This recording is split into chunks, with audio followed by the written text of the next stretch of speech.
Hi everyone, good morning. It's Margaret Manning here. Welcome to 60 and Me. Hope you're having a wonderful day so far, whatever you've got planned in this beautiful world. I'm up early. I've got a wonderful cup of tea this morning. I've got Sirocco is a brand that I've picked up in Switzerland. I don't know whether you can get it. This is a Japanese sencha tea, and I did some research because I wasn't really sure about the difference between sencha and matcha. And anyway, sencha tea is grown in a very specific part of Japan, and it actually represents apparently about 80% of the teas that are made or that sold in Japan. It's a really popular sencha tea, Japanese sencha. And apparently it's made by basically brewing the whole leaf of the tea. And it's like a normal tea process. You put the hot water over the tea, and it apparently makes a difference to the taste, the temperature that you use. So sencha is quite sensitive and to temperature.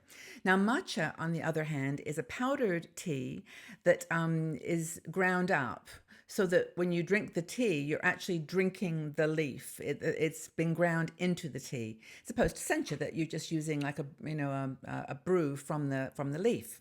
Is that cool? I love tea. I think it's so interesting. And as I've said before, I don't think there's a tea in the world that doesn't do something positive for our bodies in terms of antioxidants or nutritional values. So, anyway, cheers. Hope you've got a cup of tea or coffee, and I've got my purple mug, which I love.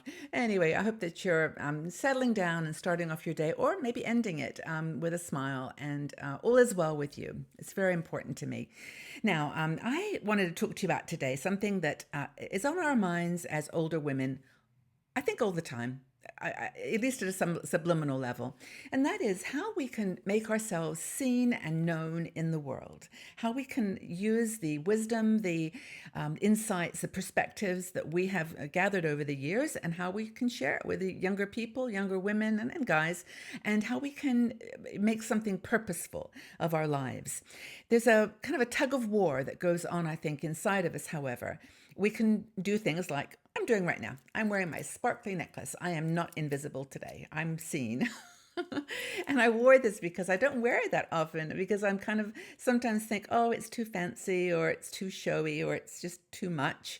And that's the tug of war that Jan Moore, one of our bloggers, talks about. It's that in tug of war between wanting to be seen, wanting to be visible in the world, and then at the same time wanting to say, it's too much, I'm too visible, I want to be invisible. And there's almost that desire. And there's several levels to this. It's, I think, very interesting. I've done a lot of thought about this because it's of interest to so many women in our community as we get to be 60 years old and we realize that we're just not being noticed as much as we have in the past. Certainly by men, we feel that they're looking for younger women, or they're not finding us attractive.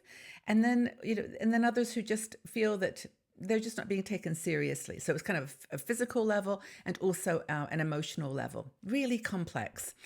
I spoke with one of our interviewers at one point in the past. I can't think who it was, but we were talking about aging being profound, that somehow there's something about that aging process that's very, very profound. And it's also Lynn Slater. We're talking about fashion, but also the fact that we, in many ways, want to be invisible. Okay, how does that work? So if we get up in the morning and we look in the mirror and we see our face and we look and we think, aha, age spots, wrinkles, I don't even want to be seen. So we slink around the day just hiding because we don't want people to see how we've aged, as if there's something wrong with having wrinkles or having age spots, or just not looking perfect and not having the perfect décolleté or the perfect hands. Yeah, they get little wrinkles, don't they? And it's just that sense that we don't like ourselves as we get older sometimes, and we want to be hidden. We don't want to be seen. There's another aspect to this which Jan talks about, which I think is really interesting, and that's the tall poppy syndrome, she calls it.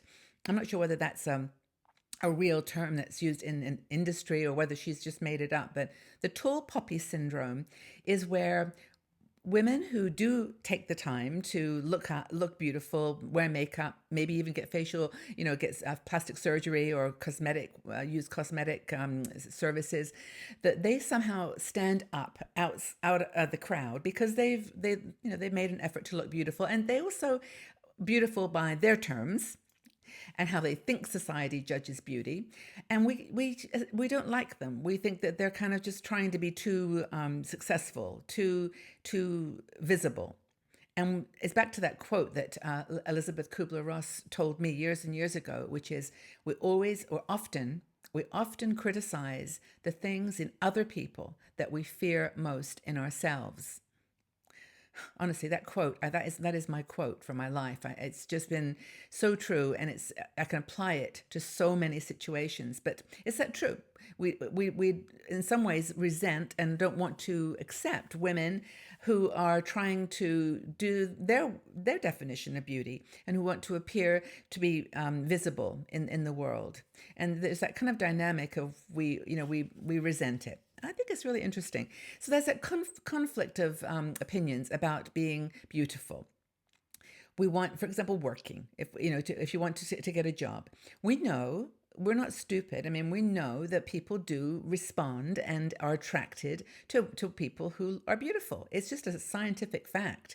Whether you're a guy in your 20s or in your 80s, there's still that human, that almost genetic connection to appreciating the perfect, well-balanced face, the beautiful eyes, the seductive look. It's just how it is. We can do all we want to fight ageism and so on, but if you're looking for a job in your 60s, you have to be visible. Not saying you have to be beautiful, you have to be visible. And that means having the self-confidence to go out there and be judged on because you are judged in a job interview,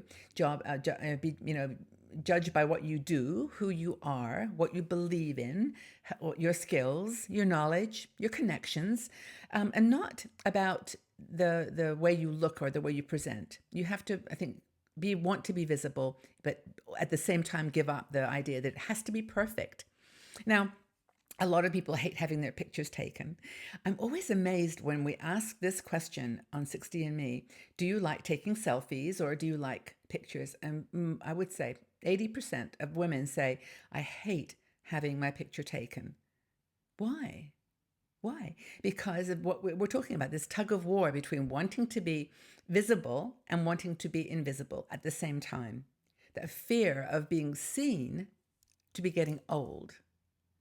And that's why I think some of the social media sites like Facebook are so, what's the word? It's not that they're negative, it's that they really don't help sometimes this conversation. Don't know whether you've noticed lately, there's a lot of these Facebook apps that are coming out where these app companies will send your picture or load your picture up, and they will make it more beautiful, like the cover of a magazine, or what's the other one they do? A movie title. And voila, they take your profile picture and wrinkles and all, they turn you into a beauty goddess. And it's like, why? And it's attractive. And people want always on Facebook, for example, to post the most beautiful picture. And I must admit, I found the opposite to be true. Sometimes, not all the time. I remember once I went to France, and I was with my friend Anne, and she and I were just walking along the beach.